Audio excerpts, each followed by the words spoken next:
na pouvoir au salé mabé. Nandeni. Te côté pouvoir au salé mabé, c'est que na ngai na point nga. Ngana ye. Ezaka yete. Na moni fille mo boy soki idole soki nani soki Odile soki manzaka soki nini. Moi si oyo. Aeko kota makambo bana mibali. Je le respecte pour les femmes, mais je ne respecte pas de lélé. Porter plainte déjà. Tu n'as pas plainte, on a reporté plainte, on a macoqué, on a plainte. Mais on a confiance à grand frère dans l'Anthony. On a pas on a fait l'été, on a hérité. On a pas Laurent Désiré Kabila. On comprend, donc, ils ont niveau moroti. Donc, le et comme ça, Congolais, pour dire que vieux, na français, ils ont moins problème. Nous avons la stade, Roma Warrior. Ah. Le Congo, c'est les warriors.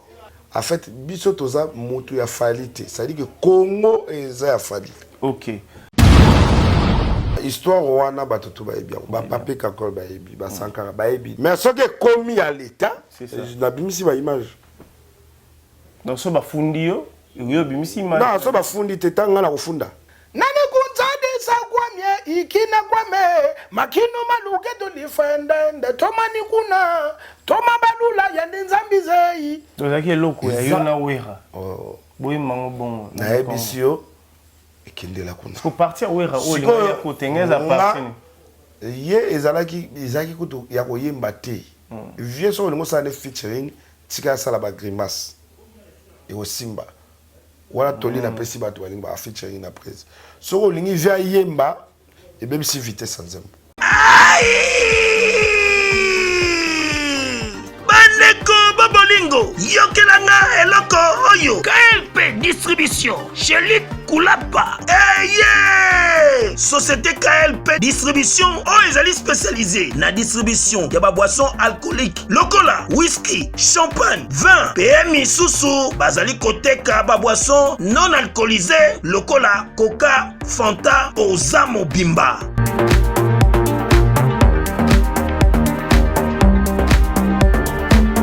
Zomi awa l'île de France, oyo bazali kosala distribution partout. Mingi penza awa na l'île de France, livraison ti bisika nyoso kolinga. O na salle de fête, o na ndaku, o na dépôt, bisika tout okolinga. Oza mobimba. Benga bango na numéro oyo 068 54 17 740. Société KLP distribution chez Luc Koulapa. Yango nde fandisi masolo ya spécialité distribution ya boisson alcoolique pe non alcoolisée.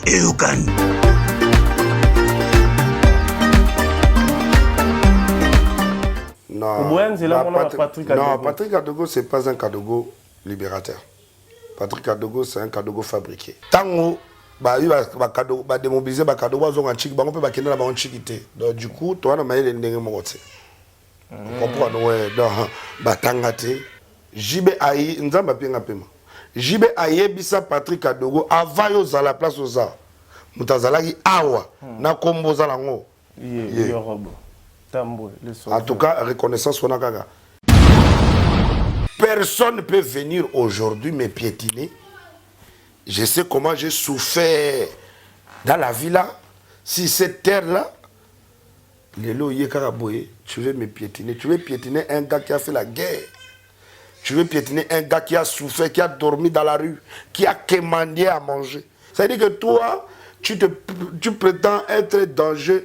Non, toi tu prétends être fort. Moi je suis pas fort. Je suis très dangereux. Méfiez-vous de moi, ça je vous dis. Peuple de Dieu, ministère des affranchis, avec l'homme de Dieu, l'ambassadeur de Christ ici sur terre, le prophète Emmanuel Dodi. Bamemeli binomo bange na fête. Fête de la moisson, oyo ekobanda le 28 mai, pe ekosila le 16 juillet. 50 jours, ya jeûne et prière, to se concentrer, tolo na potobuka, nanzele lo sambo. 50 jours, ya fête de la moisson, yaya ezali occasion mutu azangate. Et mon clôture nango, mama yaka na mama ekozala somme na foire internationale de Kinshasa fikina tokutana biso nyonso baye babotaka te bakobuka mabota baye bazangi misala okobuka travail pe ba resultat ya ndenge na ndenge oyo aza na malade ya kobuka guérison me bana ya poto bakozala au rendez-vous bana na nzambe bato nyonso balingaka nkolo tobengi bino bongo le 16 juillet na foire internationale fête de la moisson avec l'homme de Dieu le prophète Emmanuel Dodi. Les affranchis nyonso peuple congolais toyebi ke musali na nzambe nzambe azosala puissamment. On vous invite le 16 juillet ngamoko pe na kozala wana na libota mobimba to ko expérimenter le boko ya musali na nzambe Emmanuel Dodi. Fête de la moisson l'homme de Dieu Emmanuel Dodi. Moto azana eloko ya nzambe le 16 juillet à la fois foire internationale tous en mapamboli. Le prophète messager Emmanuel Dodi, l'ambassadeur de Christ sur terre, alobi mokolo wana akosangisa lola na mabele pona komema mapamboli guérison pe miracle na vie ya bana nzambe oyo bakozala au rendez-vous na fikini même ba oyo bakozala connecté na internet le 16 juillet 2022 na kati ya fikini. Fête de la moisson, référence biblique Lévitique 23 15 à 16 pe Psaume 126 5 moto azangate eyakanie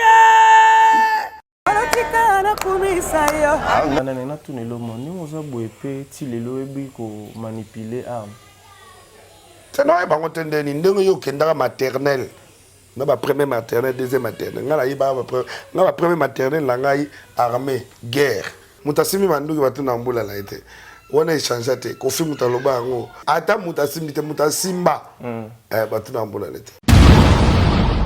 Pourtant on a chargé na bete mbuma donc Jibea non bien Jibea fukami pena donc on a chargé na biso que chacun pour soi tout kaluji donc bato ba ou la toilette mire pe ya place Jibea ndo répéter on a milu zone les gars mulai trop bo sotende tana moniga Jibea bondele nga mingi na chiki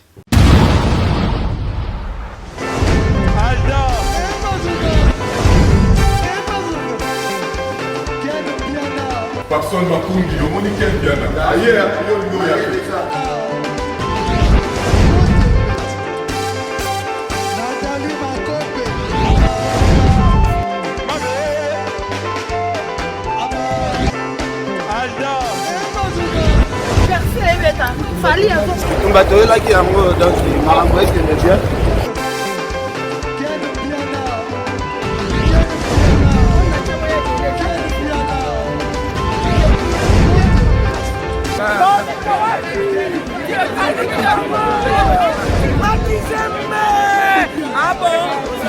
Gideline Mokonzi. This is London. This is London City. Après confinement, réouverture, Yanganda Taba, chez Djongade, Awa, Bokokuta, Biloko Nyonso Bolingaka ya Kotumba, lokola ntaba ya kitoko pe elengi, soso ya kotumba, ngulu ya kotumba, poaso ya kotumba. Esengeli koyebake, chez Djongade, bafongolaka kobanda mokolo ya mardi, ti dimanche. Awa nde sika ambiance ezali kolala, adresse ezaka kase moko, chez Djongade, weekend, boza deja ya kosepela, chaque vendredi, bobanda kozwa Suzuki Luzubu, 4x4. Yende muta kosepelisa bino na ndenge ya kosakana te, oza kulia, oza komela, oza kopina. Pe chaque samedi, ekobanda kozala nde CNN, Alligator, na ba artiste mosusu. Bako banda kosepelisa bino na makinu ya defwa te na bakunga ya kosakana te. Et puis, chaque dimanche, sombele suka bisanga, nde bokozwa les grands chanteurs. Emile alias de Mingongo, yende muta konde ko palola awa, boko sentir betue baou différence yena. Malolo. Oui, frère. Babi Djonga. La Congolia. Futur. Hein? Nous te reçons la 50 boîtes. La Katakin, c'est Djongaske. Soki olingo sala ba réservation obengi na ba numéro oyo pe ba ko servir yo joli kitoko chez Djongade yango nde moboko ya ambiance na kati ya Paris. C'est naturel soit chers téléspectateurs, vous nous suivez de partout. Je vous dis merci parce que vous êtes tout le temps habitués à commenter, à partager nos émissions. Je suis Jancy Luonda, attitude égale respect. Aujourd'hui, chers téléspectateurs, je vais vous recevoir une étoile de la musique congolaise. Aujourd'hui, il est en train de fracasser les réseaux sociaux, l'Internet. Voilà pourquoi moi, Jancy Luonda, j'ai décidé de venir chez lui à domicile pour s'échanger avec lui, pour demander qu'est-ce qui ne va pas. Nini, il allait comme melaye, to nini, balingi et comme melaye, yorobo swag. Jancy Luonda te reçoit aujourd'hui. Je te souhaite déjà bonne journée et puis bonjour. Bonne arrivée chez moi. Comment? Ouais, ça va. Ah, ça va, mon ça frère. va vraiment. Ça va. Ça fait longtemps. Hein? Ça fait très longtemps. Ouais, on s'est vu de cela. Ouais, ça date quand même. Ouais, ouais. Non, on est là. Hein. Ça va vraiment. Non, ça va, ça va. Pas ça de va. ménance, pas de problème exaté. Non, quand je dis d'abord ça va par rapport à Dieu m'a encore une fois prêté la vie aujourd'hui, parce que Dieu nous prête la vie. Voilà, donc c'est grâce à Dieu qu'on survit. Donc je cesse jamais à lui dire merci, parce que c'est le maître des temps et des circonstances. Donc ça fait plaisir, vous savez, le peu de temps qu'on ne s'est pas vu, il y a beaucoup qui nous ont quittés. Voilà, donc nous, on s'est encore revus aujourd'hui. Je pense que c'est... On glorifie l'Éternel. C'est tout juste ça. Après, bon, on vit comme d'hab. Le Congo, quand tu es au Congo, dis-toi que les problèmes, c'est bonjour. Ouais, dans le Congo, le problème, c'est déjà comme bonjour, bonsoir, comme tu t'es bien réveillé. C'est ça, le Congo. Et c'est ça le problème. Les gens en train de suivre maintenant, il y a Théo Zambrotta en train de te suivre. Ah, tu le connais? C'est mon vieux, il y a Théo Zambrotta. Tu le connais? Très bien. Moi, c'est mon grand frère. Théo Zambrotta. Toi, c'est ton vieux, moi, c'est mon propre grand frère. Mais c'est mon papa aussi. Donc, je lui salue. Je sais qu'il était à Bénin. Il est rentré? Non, il est toujours à Bénin. Voilà, donc je sais qu'il était à Bénin. On s'est appelé il y a quelques jours ici, là. Et puis, Raphaël Lou est en train de suivre cette émission. Bien. Ah. Vous n'avez pas nous parlé. Non, je vais m'asseoir comme ça parce que, tu vois, ça, c'est vers ce que j'ai mis ici. Il y a beaucoup de leaders qui passent avec ça à la télé. Pour nous, ici, c'est vêtements pour regarder la télé à la maison. Yorob, on va commencer cette émission avec toi. Nous allons commencer cette émission, je crois, au calme, mais je crois qu'il y aura trop de problèmes par rapport aux internautes, mais je ne souhaite pas. Mais trop de problèmes, mais pas pour moi. Non, pas pour moi aussi. Parce que maintenant, tu as la mission aussi. Ça va aller. Je suis là. Tu es là, dans le banc, on commence. Je suis prêt. Ok, prêt. Yorobo Swag. Voilà, mon frère. Qu'est-ce qui ne va pas? Problème est nini entre yo, Nakulo Tunayo, Nyama Makanda, Ranson, Igo de la forêt. Premièrement, et lama oyolati. Nyama Makanda, l'attaque yango, dans l'émission, il y a Robert Braza que je salue affectueusement. Il y a Mash Long, et puis Nani na Moniolati complet à Kilot. Pourquoi Olinga Kolata Bilogo Oyo, grand frère Naomi Kola Zolata?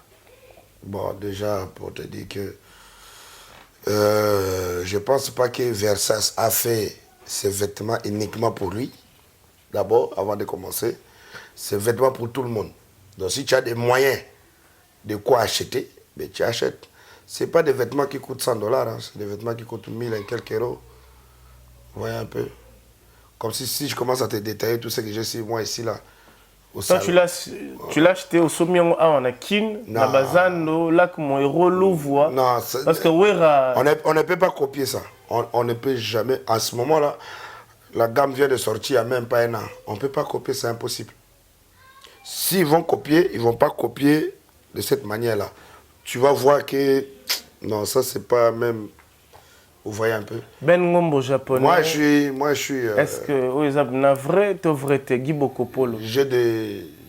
Moi, j'ai des travailleurs blancs. Hein. J'ai une famille en Europe. Le travail blanc. J'ai une famille... D'abord, j'ai une famille en Europe. J'ai des travailleurs blancs, oui.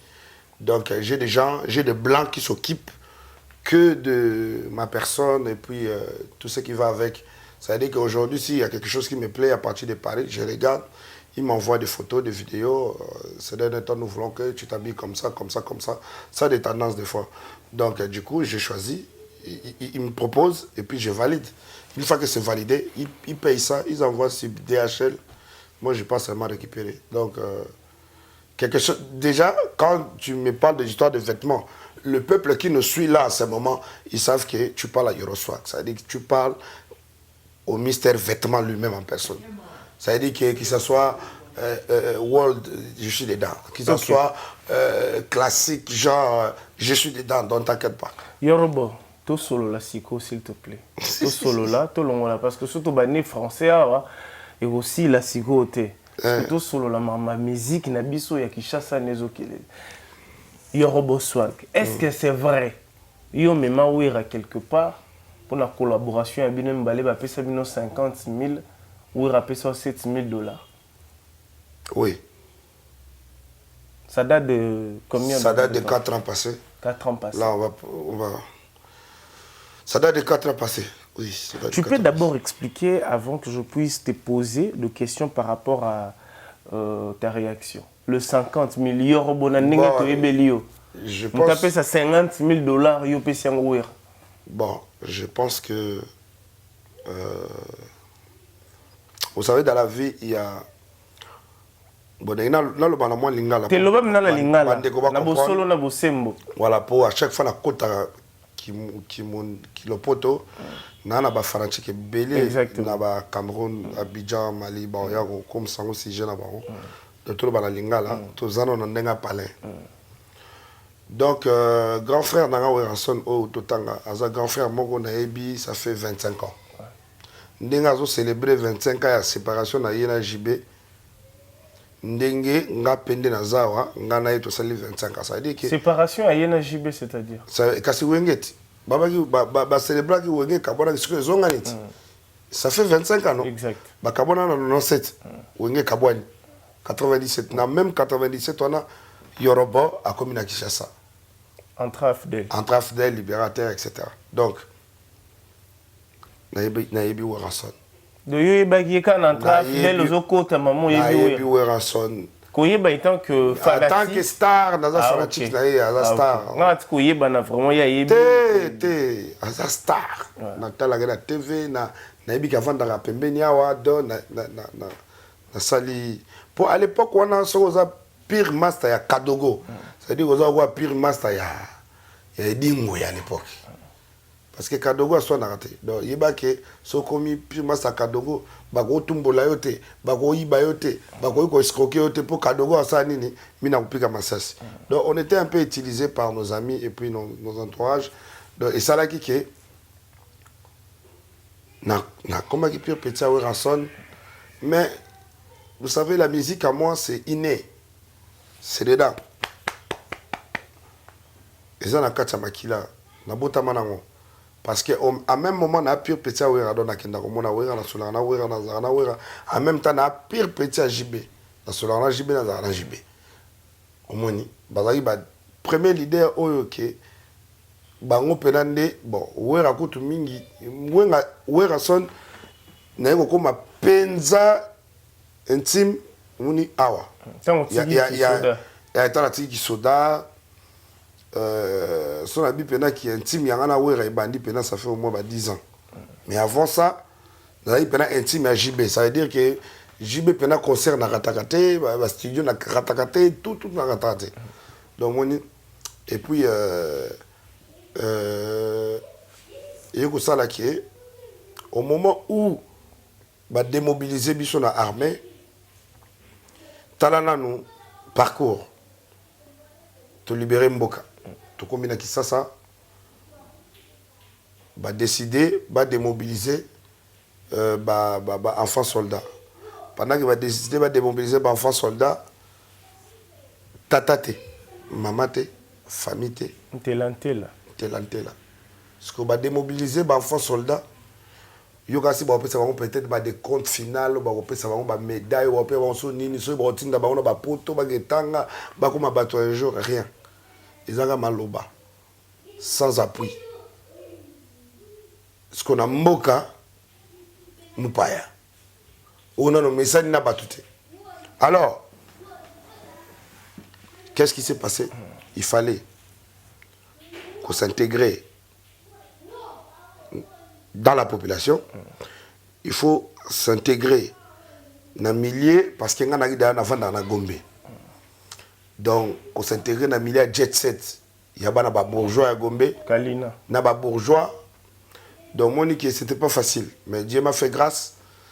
J'étais tellement adorable que les gens m'adoraient. Vous êtes qui Congolais? Vous êtes Congolais? Nous sommes Congolais. Papa Congolais, maman Congolais. Papa Congolais, maman Congolais. 50% coûte exact. Nous sommes Amadou Djabité. Donc, maman. Oh. Nous sommes 100% Congolais. Donc, maman congolaise, maman papa congolais. Congolaise, papa Congolais, papa n'a 100%. Donc, pourquoi nous avons ça Amadou Djabina? Pour la moni ndenge qui na ngo moni makamba basenga bamsu ba belge, sous congolais, sous française, congolais, sous nigérien, congolais, on ndenge bo présenter biso na média que pour nga là-bas qui Amadou Djabi aza guinéen. Je na nga Jean-Marie nani Christian Sako no alobi Amadou Djabi aza guinéen congolais 50-50. Parce que moni que ba makamoni banda d'atro. Ngana na makambo na te. Donc ngana pena 100% congolais. Et puis tango ba démobiliser biso. Donc photo bunda parce que na yeba ke mkola démobilisation ba pesa ba cadeau gonyo soka cadeau comme $100. $100 tout mais ça na on tozo ngo chaque mois. Parce qu'on les a pour la éternité, ça veut dire que bobengani biso na armée parce que toza bana mike to kende ko tanga bo pesa biso ni ba benga ngo ni ba bourse ni ba recommander bisoté ni do zayi boyer par pied. Donc du coup ngai leki na bino mwana na bino obotala o na komaki shege na komaki kuluna na komaki un anti-valeur comme pas possible pendant un certain temps.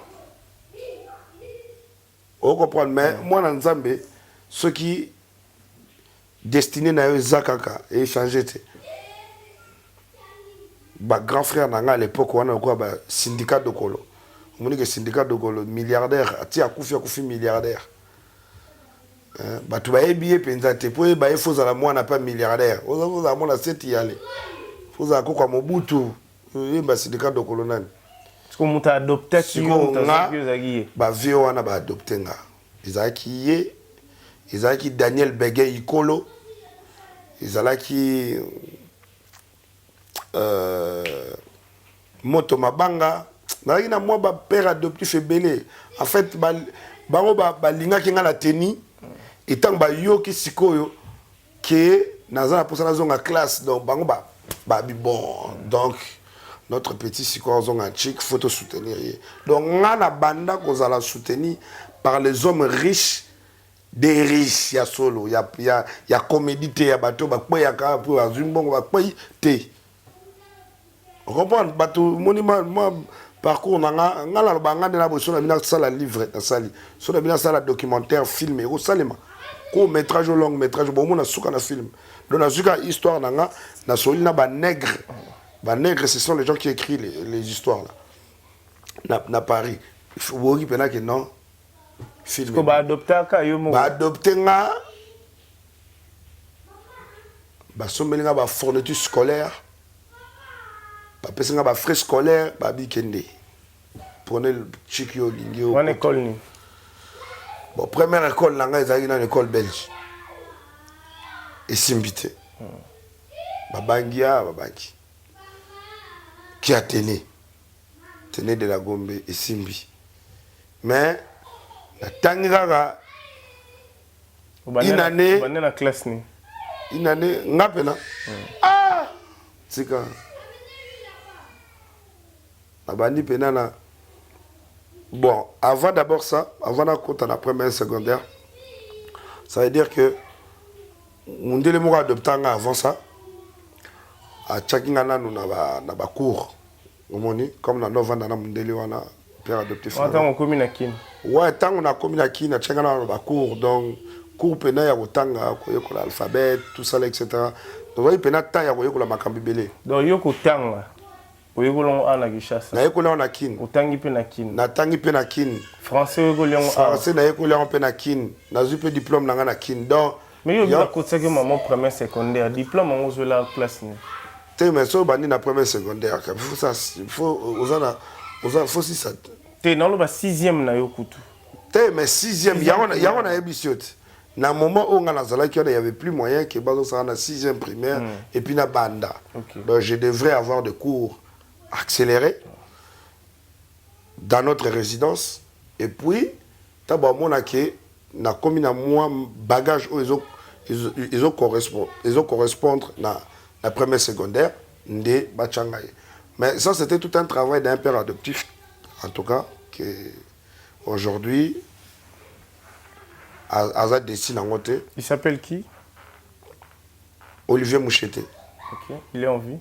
Il est en vie, il travaille dans le gouvernement. Aujourd'hui, celui qui est le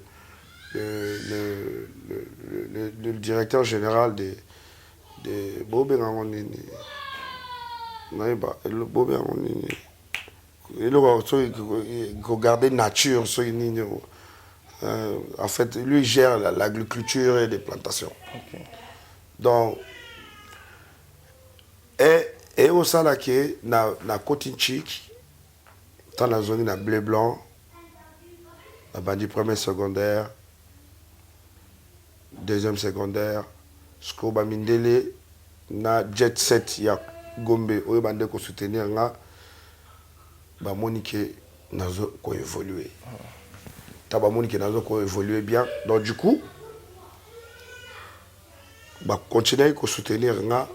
Na moi mike kaka ndezalaka omona air moko boye famille ka zumba benginga air moko mona famille mayele e benginga air moko famille ya général Kalume Denis Kalume benginga donc nazaki pena na ba famille o ba soutenir nga ezate ke o jeune moko soutenir te ezate pena papa maman na bana tout pourquoi donc ezaki bongo parce que ils m'ont vu venir à Kinshasa trop petit.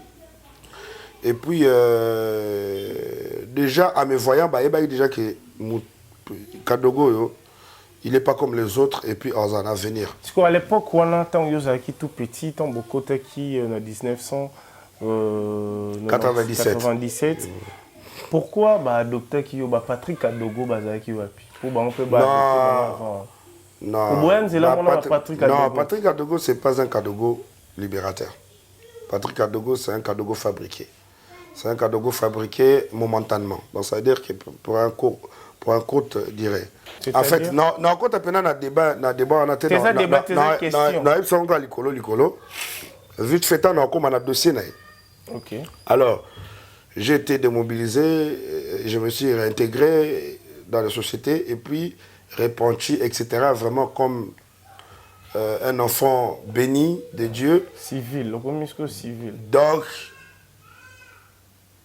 nami pesi na kelasi na tangi nzamba sunginga et puis na ba école ka na tanga ka ba école ka cher ka ba école bien place na kitanga na bana kimbuta na kitanga na ba fille tout ya kitoko ba métis à l'époque bana ba fille ba ndo gérer na Athénée za pena donc école ya ba so ngomona ba métier là qui à l'époque là parce que ba momi wana tout ya ba métier là o lelo ba bali ba cadre minene parce que ils aïga sur les cambodo ba monanga ba bika ki il fait et j'étais trop adoré ba ndo kabila ba là ba me mangana ba kamuna bango ba jona bango mindele ba j'étais déjà gâté depuis à l'époque et puis et ça là qui na komaki na goût ya musique ça veut dire que à l'époque là ba jeune hein ba kenda boîte de nuit ngasko à l'époque voilà depuis déjà temps na kimbila na kota da boîte de nuit donc génération zo mona lelo oyo batutu ba lo ba oyo mona o biso ba boy so tournier à l'époque imprévu ba kota te ba bien monter so tournier les séguins ba bien monter o malibu ba bien monter savanana ba bien monter standing te wana yesima donc omoni époque là ba bien monter ba jeune ba comme kota boîte tango 36 15 ça là mais tu as déjà 36-15, mais ça a mis Naneni Nikala. Hein, monsieur Michel, il y a 6 boulettes à Sali 36-15. Et après, Koufi, Richard Kabal, les 36 a changé, alors les 15. Donc, moi, je suis jeune score. Moi, je suis jeune à moi, bonne vie. Et puis, quand on les clubs, ils font demander ce que je suis jeune. Sinon, moi, déjà à l'époque, quand on a la boîte de nuit, on a un père. Donc, moi, je suis un père. Parce que ma père, j'étais trop gamin. Mutassimi Mandou qui va tout n'amboula là été. On a échangé te. Kofi Mutaloba donc. Mais Mandou qui c'est quoi ça Mandou qui t'es? Te. Na ebiso que Mutassi, ata Mutassi mite Mutassimba. Ba tout n'amboula là été. Faut que tout na Kofi pour anini. Ba chroniqueur na ba animateur culturel besoin temps. Il y a tout na Kofi te pour anini le barabongo. Est-ce que ça va bon? Donc. On va arriver.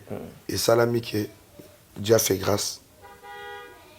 J'ai décroché mon diplôme. Quand j'ai décroché mon diplôme, je me suis dit, qu'est-ce que je veux faire? Je ne suis pas de famille riche. Je ne suis pas de papa, ni cousin, ni oncle, ni tante, ni etc. Je suis un orphelin. Un orphelin venant du néant. Donc, mon temps outil na l'autre côté.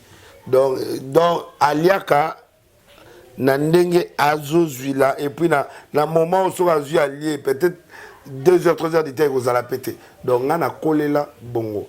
Et puis, on a collé là, il y a un vrai chégue. Donc, on a collé là, voyou, il y a un vrai voyou dans la ville. Donc, du coup, différence, c'est ça là qui était. Maintenant, on a ok, moi, ça n'a pas besoin de Kadogo. Bengani, on a armé, a commis Masalabiso, a comme chégue, a comme Konzabiso. Et puis, en même temps, a zongi chic, a commis propre. A commis mindele. Il était là déjà à partir de l'âge, à 20 ans. Même pas 20 ans, dans l'âge de 17 ans. 17 ans, on a 20 ans. Na ebi na ngako ba congolais nga déjà karaté to kotsa afdel ata pendant que na mbila na bimaka na mindele en tout cas na eba ko to teke o na ebi ko cha mwasi ya congolais to ni lito ina eba te mindele na go ngala daitso na vena gombe al de la gombe za face wana ba 17 ans yoka ngai al de la gombe za face de 1 et puis ba boîte de nuit à l'époque on est até quoi les lobes congolaises plein à l'époque on a gars mindele pour ba congolais ba découvrir qui na logwa ya boîte de nuit à part au ba la bonne famille ba voyager ba na ba bonne on nous a fazer on côté ba boîte son papa na ebisi OK ba to musu ba sala aventure to ba sala genre pour na ba ba vie na bango na bomba vie na ngate parce que ils ont destin à moto, ils ont passé à moto, ils ont parcours à moto, ils ont... Donc, c'est tout à fait normal. Ce qui n'a pas été que j'étais un voleur, n'a se repentir, n'a comme moi la maladie. Parce que vous allez faire tout chégué. Donc, non, n'a pas que naf qui faisait, n'a chégué, n'a ni tout haut. Chégué, iba, fazer n'a zane si gola la te. Yo iba. Na lobby na ok, na iba, na zanga place à golala. Na donc nyoso bomona na mabe wana na via moto. Où il y a souffrance dans les cas. À part que Bomando Bomate. Non, quand Bomate, on a gagné. J'étais déterminé. Ils allaient. Au moins, il vie à luxe. Parce que n'oubliez pas que dans Laurent Désiré Kabila, il était vivant. Il y a vie à luxe. Quand on a dit ça, il y a un héros. Il y a un demi-dieu. Et puis, tu continues vie à luxe.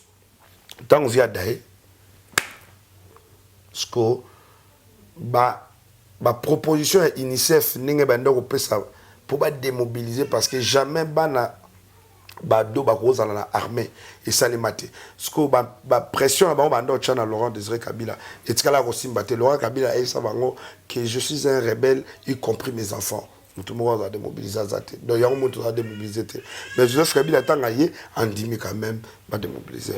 Est-ce que tu as avancé tout comme un homme? Alors, juste pour conclure dans ça, tant qu'on a l'ongoué armé, définitivement, na mi contact dans ba gou ya ba ndule ya ba boîte de nuit ya ba concert ya ba nini ya ba jibé na ba wera meilleur ami nanga Azaki meilleur DJ à Kinshasa. Il s'appelait MC Chekissa, le président de Baoutakin. Il travaillait à l'atmosphère, donc en même temps à la radio, Raga. Moni Siko, donc Massananga, Nalia Kanai, Nalala Kanai, Nalamuka Kanai, Bavina Bitu Tondo, Salanyo Soana, Yeskoza rappeur. Donc na Messanaki, ko rime, na bien comme bonjour. Du coup, na komaki na goût ya musique. Ce que tu as dit, que j'ai décroché mon diplôme, mais je n'ai pas de moyens, ni papa, ni maman, ni famille. Il faut faire des frais scolaires, il y a des études supérieures. Donc, du coup, mais vous avez entouré de milliardaires. Oui, vous avez entouré de Batouana, mais Batouana, parce que Biso Photo Vanda Awa, 10 ans, 20 ans, tout le monde a Yoruba, pour te foutre la été. Et d'ailleurs, momentanément, donc, bah foutelinga peut-être 1 à 2 ans retour dans mon voyager net syndicat de Colobino mon histoire na alonga kina aye kende comme vu venir en Angola azu moi si na yeko na mona président ba sali ba vina bango kuna akoma ko ya kaka tantôt plus tôt. Donc c'est pour dire quoi? C'est pour dire que moi na bino obotala obolanda partout dans la porte dans qui ça j'ai forgé, j'ai bataillé, alors je bataillais comme jamais. Personne ne peut venir aujourd'hui me piétiner. Je sais comment j'ai souffert dans la vie là. Si cette terre-là, tu veux me piétiner. Tu veux piétiner un gars qui a fait la guerre. Tu veux piétiner un gars qui a souffert, qui a dormi dans la rue, qui a quémandé à manger, qui n'avait même pas là où dormir. Ça veut dire que toi, tu prétends être dangereux. Non, toi tu prétends être fort. Moi je ne suis pas fort. Je suis très dangereux. Méfiez-vous de moi, ça je vous dis. Mais je ne suis pas là pour montrer ma méchanceté. Je suis là juste pour remettre les choses en place. On est des intimidations. Non, les intimidations, parce que des fois, il faut que la vérité. Moi, je n'ai pas de passé de fils à papa. Moi, je n'ai pas un passé comme un fils bourgeois. Non, je ne suis pas comme ça. C'est vrai qu'on m'a mis dedans, vite fait. Et aujourd'hui, c'est vrai que ça m'a un peu forgé, ça m'a aidé. Et puis ça m'a moi sagesse. Il y a entouré de ma bonne personne, bonne personnalité et puis ma bonne famille. Oh lelo oyo sur mon indeti bana il y a Martin Fayoulou. Moi na Martin Fayoulou ali boso ngam na mko sa boîte. A oti poto ay makambo anate azano ko mineur na loba. Ngam na meme na boîte parce que ay petit nanga. Bana ba gouverneur na biso qui il y a côté kuna na ba kisangani kuna likolo kuna nani vena biso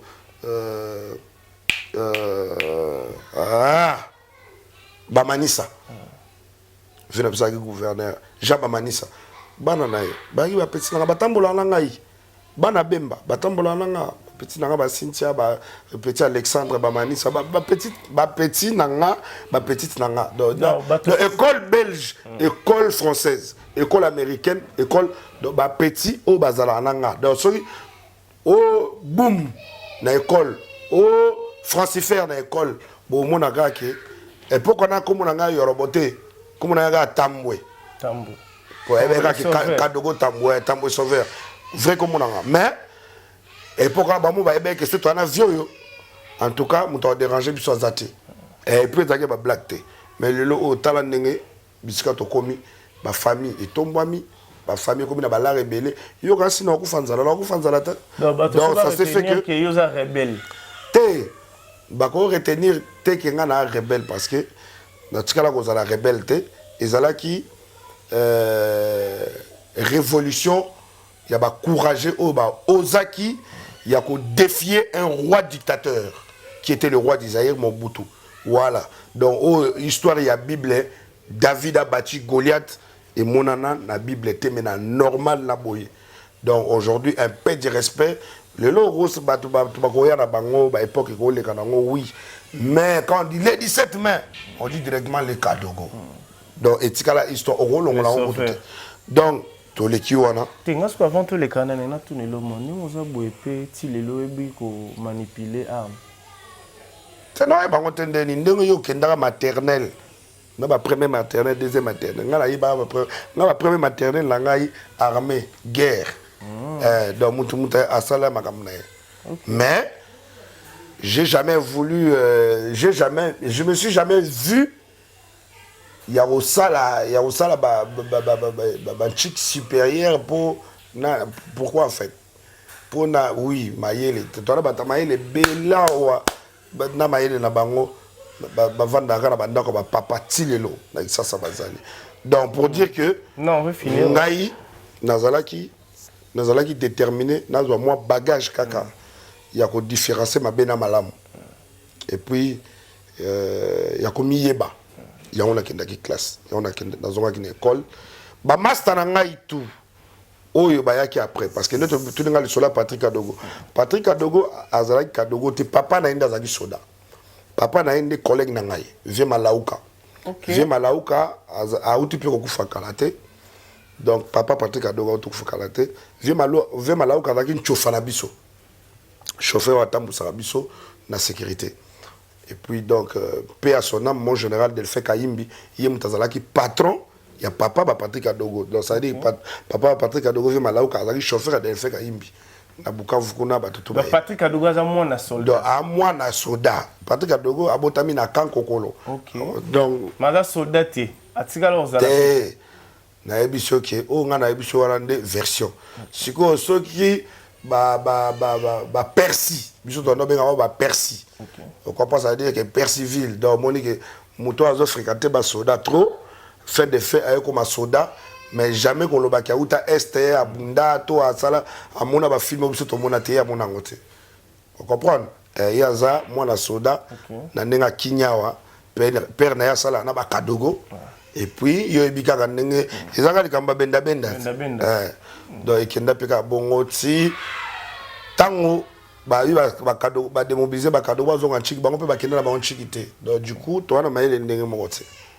On comprend ouais donc batanga te ngai ko na tanga différence ya moi et puis te différence ka ya ngwana te carnet d'adresse pesa moko te parce que yo nanga ba forma bisote ngana ba kondio baza en fonction ba forma ngana bango donc moni que yo siko place différence za ngwana te ngolo ba yo na papa na moboti ba forma ngana père na to ba collègue ne pas donc to mona na et puis na ba est kuna to yebi ba difficulté toujours na vie mais na ezala nani Malauka madon Patrick Malauka so Kadogo wana Kadogo jibe bande ko benga ye na image na ngai parce que ngana ki premier Kadogo puis petit jibe parce que bango ba il y a même pas je pense même pas il y a 10 ans ba ba kalata Ngasko talaka 25 ans passés. 25 ans passés. Donc l'histoire de nous na makamba ngapena ya. Dans 25 ans passés, ngapta na JB, entourage à JB, Beta Boma, Badja de Badja, Maître Ngambe kuto amakanga mukolo moko JB à la répétition, Kanda, déplace JB à monarque, mbali boso JB monanga na silika. Pourtant, on a chargé dans Betembouma. Donc, JB a Fukami Pena donc. Vous avez un rep na Munduki. Tu n'as qui rep na Munduki. Dans JB. Na JB rep. Ce qu'on a des alarqués. Na beti na ma photo na Kasavu Boana. Ce que tu as yeboé. Na ba masala na msusu na côte sabango bata la rep en police. Ngambe alinga salaka. Ngambe na ite so za. Maître JB Mouragi tala moulai. Tala. Comme il y a Ngambe, maître Ngambe. Donc, il y a moi qui maître. Bon, on a l'accès qui a un mètre, c'est un kilomètre. Parce que maître, il est coffre. Ça, c'est un kilomètre. Et tout bon là. Donc, on a chargé. Que chacun pour soi, tout cas, l'outil. Où est la toilette, mire, péa. Parce que j'ai répété, on a mis les gars, on l'a eu trop. Bon, s'entendez. Donc, on a eu un musicien, chacun pour soi. Parce que le président Jiba Abonde, la tika, tant à mon gars Jiba Abonde, la mingi, na chiki. Non, on a posé une question par rapport à Nengolobaki, ou Yakina Batu, tout ça, mais question, on a tout dans les toits. On a tout dans les toits, ils m'ont répondu. Mais c'est justement pour te dire que, au moins, on a pena Magamunde Tabawenge, n'a pas le sola, vient à Jibe. Voilà, ndeti papa chéri Ndazawana.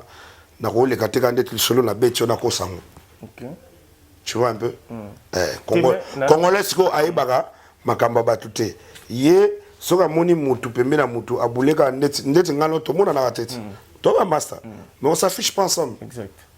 Sko mikolo na bango mona biso ka to mo ficher la bandale o te to mona mikolo ka mais ba ba te place relation no banda depuis mais to zone de taille se fréquenter vous voyez un peu donc ngana il peut la petit papa chéri Titanic ngana na pe na pembena jibe Titanic premier album Titanic donc Tezela na tout le long sikoyo ba te koto na ba makambo etali ba groupe na bango te parce que non tout na groupe te naza porte-parole na bango te ngana tout no groupe te ngana na ye bara soki za ya solo Nini? et puis to tanga na biso kombo pété to ye bara te lo ba est-ce que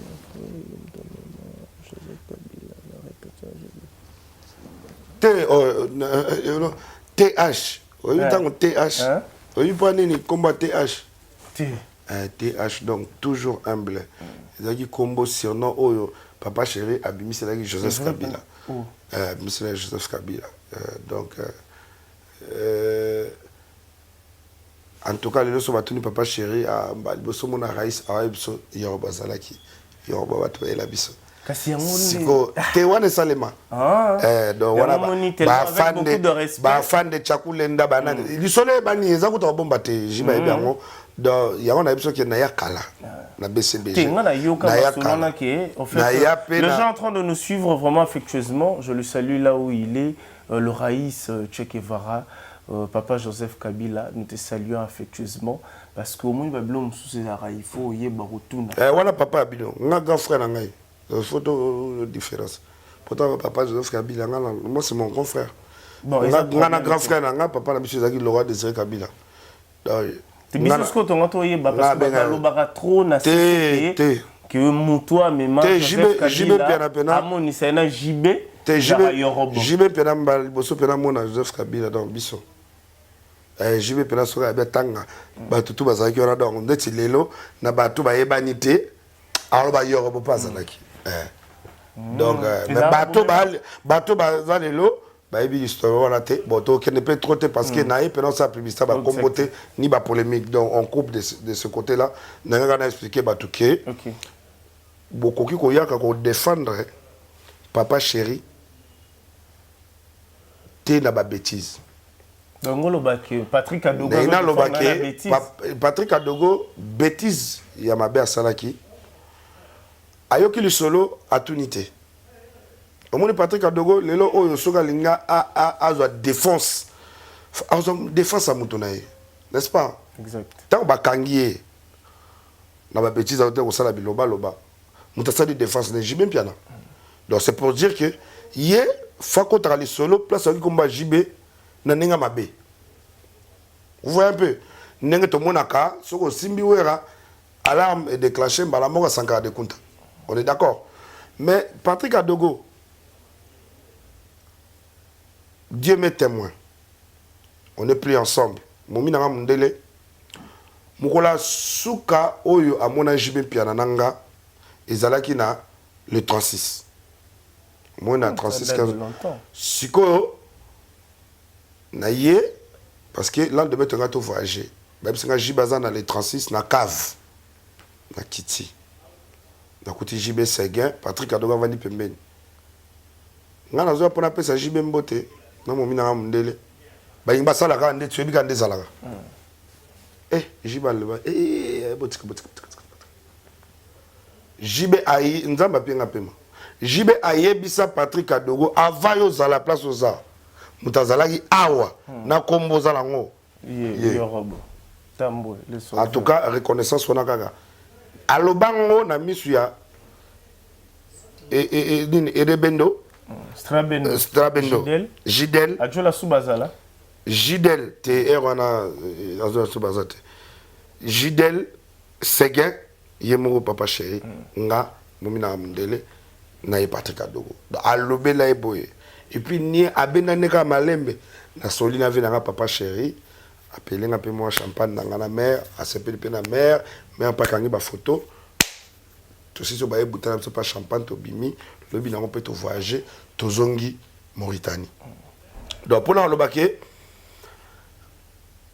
lelo oyo ndeko na ngai Patrick Adogo na ba benga ndeko na nga parce que lelo esala nga pasi na ko resali mabete na pouvoir osali mabe Nandeni. te kota pouvoir ya osali mabe c'est que na ngai na point nga ngana ye muta benga mutu te muta sala nini te ayebi ke to na force moko te toza na bagage intellectuel moko te toza ba compte bancaire moko te toza physique ndenge moko te toza na aspect ndenge moko te toza banzele ndenge moko te toza ba vie ndenge moko te ba parler ndenge moko te tutu banaki bana ya poto bana mikili yokelanga eloko oyo soki olingi ovanda na bakondition ya kitoko mpe elengi tala esika ya kovanda yango oyo Flotte Hotel Joli Kabelo CPI awa soki oye eza likambo te kende kosomba bakiti to nini te nyonso ezali c'est-à-dire que awa okoya kaka na bilamba ya pamba okokuta tout ezali cuisine, salle de bain, chambre jolie kitoko. Bambetu ya nyekese, salon ya VIP, toilette. Awa kutu kolobate po atami kate kwei. Okoliango jolie kitoko, microbe ezali distrait. Courant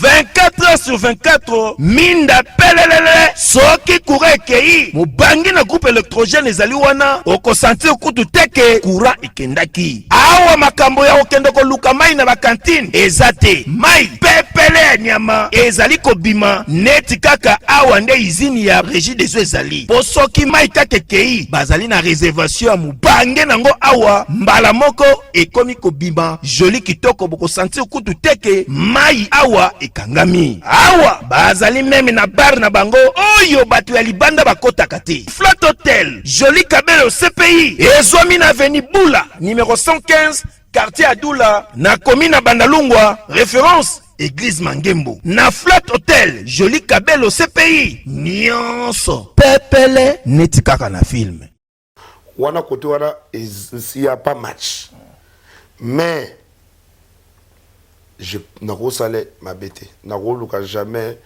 à Kangama parce que en plus aebike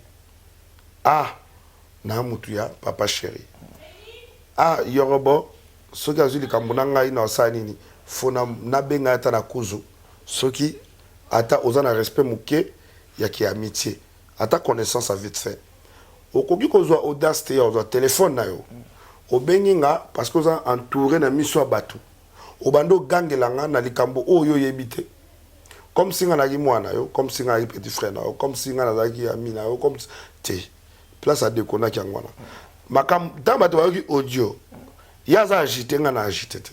J'ai jamais été agité dans ma vie. Donc, qui agitation pour impressionner galerie. Il partait la galerie là où il était. Et ça lit que et bimi la menace de mort vis-à-vis d'Anga. Et tient à tort. Moi, je suis très malin. Quand j'ai passé dans l'armée, na tanga pena loi na tanga. Ngande naza na débilo na bangaka. Na bangaka te parce que bon. Nga pena na banga na ngai lokote na banga pe mutu te fana lo bako tosa donc na debilo ka na tosa ka na vinanga o eza pena ya liboso ya vinanga ngai na banga ka nzambe na tosa ka nzambe donc nzambe azwa deux plans na tosa ka leta et puis na tosa ka ba parents et je respecte tout le monde. J'apprécie des choses, je n'adore pas quelqu'un, je n'adore pas les choses. J'admire rien qui est négatif. Donc ça veut dire que, oh, moutou tel boy dans les passés, il a convaincre quoi admirer, je ne peux pas. J'admire rien à part Dieu. J'admire que Dieu. J'adore que Dieu. Bon. Mais tout ça à l'état. Et puis j'apprécie les gens, j'apprécie les choses. Et puis ça s'arrête là. Abedachou apprécieraye, toi admireraye. Abedachou, c'est un ami, c'est un frère, c'est un ami d'enfance. Et là, Robino Boye Baraté, pour un qui est guerre, en Abedachou, et qui n'a nulle part. Ok, mouta aussi. Siko, yango fotu nat. Abedachou, tant on a okola na Gombe wana. Na via jet set abana Gombe. Abedachou, aza jeune lokola ndenge.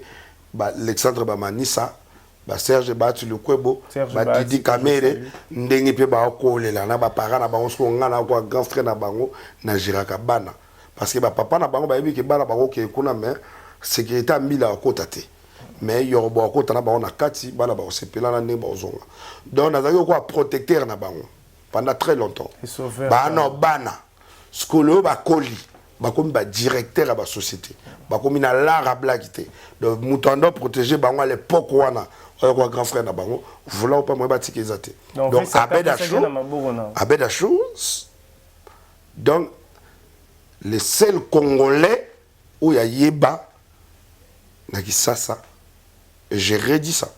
Le seul Congolais que Abed Achou a côtoyé, j'ai dit ça en français, et je vais répéter à Lingala, c'était moi et Trésor Banza, mon petit frère. Oh, les lois, Azarana et les lois. Donc, les journalistes, donc, Trésor Banza, petit frère. Petit frère, donc, Kolinda Kumoko, Sko Biso, tu as des Congolais, on a quand même Massa Abed Achou. Tu as indépendant la boîte de nuit, Bengani Biso, pour place au Biso, tu fandi, et la place à boisson, bouteille à whisky, na champagne. Biso, tu as un bon Red Bill. On comprend. Et puis Abed Achou, oui, je dis ça en français. Abed Achou, je suis. À l'époque, je sais pas, il avait encore 15 ans. Il avait encore 15 ans. On nous a chassés de la boîte de nuit. Je ne peux pas citer. Est-ce qu'il reconnaît ça? Non, il sait. N'oublie pas. Abed Achou, nous te saluons affectueusement. Ouais. Aujourd'hui, j'ai dit ça à la télé, on est parti dans une boîte de nuit parce qu'on n'avait pas assez d'argent pour acheter une bouteille de whisky. La place où on était assise, c'était pour les gens qui achètent des bouteilles. Nous, on n'avait que l'argent pour les Red Bull. Okay. Et puis à l'époque là, Abed Achou... Cette boîte existe jusqu'à nos jours? Non, ils ont fermé, mais je t'ai dit, on ne va pas entrer dans les polémiques. On a juste dit une boîte. Oui, c'était une très grande boîte à Kinshasa qui a marqué les temps. Donc, du coup, Abed Achou, il n'était pas encore autorisé de boire l'alcool. Donc, voilà, du coup, nous, on avait l'argent pour des Red Bull. Vous voyez, je sais pas, on avait, si je pense bien, on avait, Abed Achou avait dans ses poches que $100. Donc, dans les $100 là, peu importe qu'on va boire, moi et mon frère Trésor, on doit repartir avec $50. Non, donc, tout ce qu'on va, nous on va repartir avec $50. Donc les $50, on va les consommer en buvant des Red Bull seulement. Et puis, on apprécie la boîte, on voit les gens, on danse, on fait la fête. Donc du coup, ce jour-là, c'est resté gravé dans nos mémoires, hein, que ce soit dans sa mémoire à Abed Achou, que ce soit chez moi et mon frère Trésor Banza. Du coup, j'ai regardé Abed Achou, j'ai dit, patron, c'est la première fois dans la vie, depuis qu'on était amis tout petit, que je l'appelle patron. Parce qu'il avait perdu la morale quand on était chassé de cette place où on est assise. Tu vois, j'ai dit, patron, t'inquiète pas, oh, dis laisse tomber, mettons-nous debout. Oh, mettons-nous debout. On était debout, il rigolait. Il me dit, regarde-lui, il y a un trésor, il y a un tu vois d'amboué. Je dis, t'inquiète, toi tu seras riche dans ce pays. Toi tu seras patron dans ce pays. Aujourd'hui, on nous a chassés, demain, on va nous supplier pour s'asseoir. Il m'a regardé, il m'a collé comme ça, il me dit, c'est bon, c'est passé. On a bu des Red Bull, on a vu l'ambiance, etc. Moi, comme à l'époque, là, j'ai côtoyé que des blanches. Donc voilà, des blanches sont arrivées, on est parti. Nous avançons. Mais, donc c'est pour dire qu'on a traversé des moments très difficiles dans la vie des gens que vous ne connaissez pas. Vous avez connu tel, au moment où les artistes commencent à faire un peu la promo, et vous pensez que notre amitié vient d'aujourd'hui ou d'hier. Non, on vient de très loin. À faire 50 000 $. Papa chéri, Patrick Kadogo, la prochaine fois, moi, personnellement, je te pardonne. J'ai rien contre toi. Et surtout, je serai ingrat pour te faire du mal parce que ton père était comme mon père. Il était vieux, il était gentil avec nous dans la sécurité. Il était comme un grand frère, je l'aimais beaucoup. Donc, je pense que quand il est mort, j'ai eu des larmes aux yeux parce que Elandani, Delphin est mort, Kaimbi, et puis Malaouka est mort, donc j'étais tristé. Alors aujourd'hui, peu importe nos bêtises, nos cochonneries, je ne peux pas. Parce que je sais que tu es devenu orphelin comme moi. Moi, je respecte des orphelins. On comprend? Donc, côté on a Mbalasima, Kosala Souma Kambaba Pelte, ils ont été. Dans mon film, idole, nani, Odile, Manzaka, Nini. Une fille là comme ça. J'ai écrit, si tu vas sur ma mire, sur ma page aussi, sur mon mire, sur ma page, au Mona, n'a commis, je respecte beaucoup les femmes. Je les respecte pour les femmes, pour les mamans, pour nos mamans, pour nos sœurs. Mais je ne respecte pas des lélés. Lélé, c'est-à-dire? C'est à vérifier. Donc, c'est pour dire quoi? Non, il faut Quand être une clair, femme... sois clair, s'il te plaît. Lequel on a dictionnaire, on a quinoiserie. La quinoiserie, on a ébi. Ah, quand on a ébi, on a bateau, on a biso, on a ébi. Donc, il y a une définition. Maintenant, tu veux traiter au deal de lesbienne? Non, na ébi, on a français, on a bombi, on a pour et perturber les gens. Il y a des gens français, il y a des gens au bimisé sur eux. Tu as traité bon. Lélé. C'est-à-dire etikali na nenga Congo. OK. Ah, so yo ke nango tsiko na wana c'est que bimi. Donc moi si oyo aye batangi kombo na ete. Moi si oyo aye kokota makambo bana mibali. Alors so moi si te akomi moi mibali. N'est-ce pas? Donc on traiter le ko la ba mibali. Alors que ngata na maman moko boye face à la femme moko a foyer ana bana mais ce que aza moi si me castré donc mona que na mona déjà que a ko taper masula bana mibali ezo simbate ko finga nga oui nga ofinga nga ozwani na lekio na nyoso et puis pour na raka mutabarankinite so yaki mutabaraki ndete ba vina biso moko to obino mo boyebi ngomo na pena vidéo na keno pena ti vidéo bima donc na zape bongote sikoyo na talika ofinga nga la finga ate je le respect pour les mamans pour nos mamans en tout cas na la respect pour nos mamans alors na opeso un conseil que kotaka likambo batangi kombo na ona vie to kotali kambuka o etali yo okoko taper likambo etali famille na bino. Pour ça, comme il devant l'État, bazu vidéo na oyo finga au Kangami. Vous portez plainte déjà? T'es n'a porté plainte, on a reporté plainte, mouton zala makoki a foutu plainte. Ba porter plainte à monta niveau na. Azana ba niveau on atteint, aza maman mo boy, ya on a épisode que pour na nga le foyer, asa la vie na ye, azo pe mobali a présenter pe mobali pour tout comprendre tendance na été. Azal mobali moi si ton mobali ne comprendre pour akoti makama mibali parce que ngata on lelo na zui décision ya koloba likambo ebombani pendant 4 ans na zui courage ya ko dénoncer yango pourquoi pour que na l'état naza banki tete na okena l'état tenga na l'état poani bakenda na l'état na muto yo lingaka te muto zo na posa pena poso salé moni to soit na to bomani ce que les Camerounais na moni muto a même na l'état ko bosa n'était vrai divers donc vrai ndokino yo wana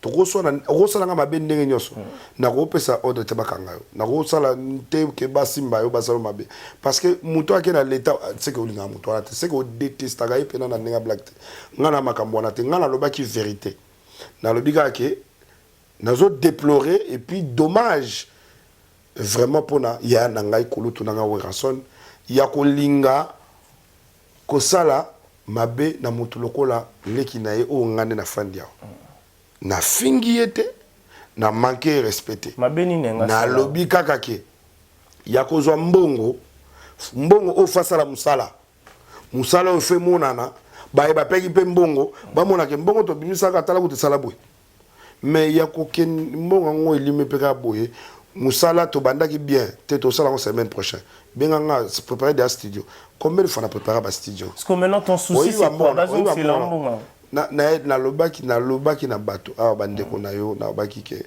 souci na ngeza teke bazo sala mbongo parce que so na na posa mbongo na ngana pie mbongo na te na lobaka vie bon au monde abimisa ki mbongo poto sa featuring mais boma na sa featuring na ngana mutu mususu zoaka ata mo koka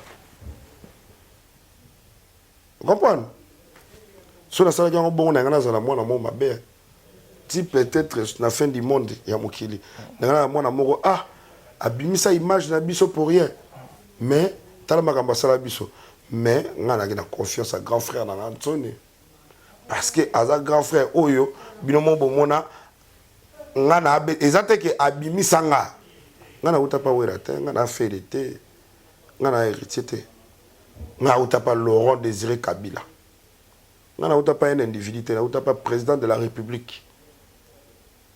Moto abimisa ngana oyo abimisa nga boye. On comprend donc ils ont niveau moroti. Et puis tant na sali musique pour ouvrir son atchanga na lever les rideaux. Il y a 3 jours, il y a concert à réconciliation na Inter na Grand Hôtel avant papa Mbakufa. Pour atchanga tous les 3 jours. Ils ont dit parce qu'il y a OK Chamorro bimie ça la succès. Donc na ça abandi da ça succès. Ndevia zunga sko bo betata enlever les rideaux 3 jours. Attends 1500 fois. À l'époque, on a 1 litre. Dans Zouate. Vous avez close, peut-être. Na pesio ka exemple. Au moins, ma grand frère Nabiso Baba Yaya, Baba Koloto. Ils n'ont plus rien à dire. Ils n'ont plus rien à prouver aujourd'hui. Ils ont marqué leur temps. Ba marka. Qu'on marqué na bango lelo ba comment on voit ba l'icône. Mais ba l'icône on a fait qu'il n'a pas crédibilité. Bolingi lelo to benga ba vie ba l'icône wenge et ça la histoire. Oui. C'est le bino bonito za bongo. Mais crédibilité. Où est passée la crédibilité? Où est passée, bon, si je dis crédibilité, c'est un peu dur. Où est passée la solidarité?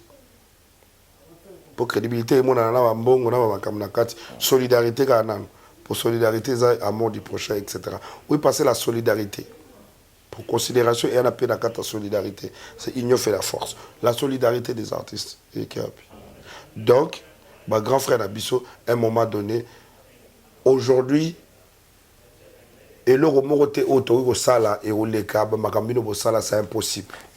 Si koyo, ngai tango moi no kola ngai orphelin, moi no kola ngai kadogo, moi no kola ngai auta na ba vie pasi ba makambo bele, na nyokami yo kulu tozala na ngai.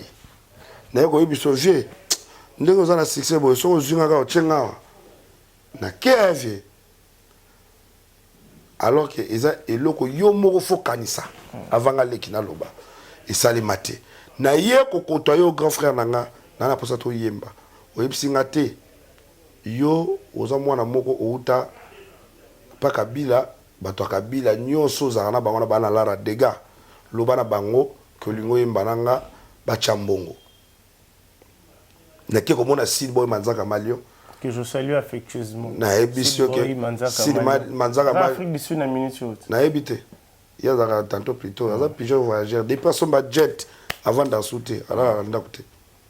Akomaka à Pékin, nini boyo, Dubaï, Chine. OK pas Sid Boy, vas-y. Na kepa Sid Boy na soli la e. Sid Boy mutambongo mais yo ke loko ebisanga. Nana mbongo te na ozela mbongo moko mena o peso $25,000 yebisa wera quand même yaza vie na yo mutu za na wera air nyonso azaka na opio wana talaka promesse et puis ça m'a ngote nzamba salika na ba musique na na salaka na sala pe famille na mona braza wa Sid Boy apesi $25,000 après ça te aloba alobi ke aozela mbongo moko apesa ngai na yebisa déjà wera ke eza $50,000 te pour ra yebisa ke ne pas Sid Boy apia $50,000 tout ça là fitili bibisa wera bongo parce que na yo na wera Sid Boy aza pena mutu anani pour to yeba place wana ngam na même Sid Boy na makama musique. OK c'est bon avancez donc du coup Mais na petit peu on a na sit boy to lié na restaurant mais ayebisi nga ke 50 000 dollars eleke belé apianga 25 000 dollars tout ça la clip et tout ça la featuring yango oui pas bien tout ça mbela kaka total nan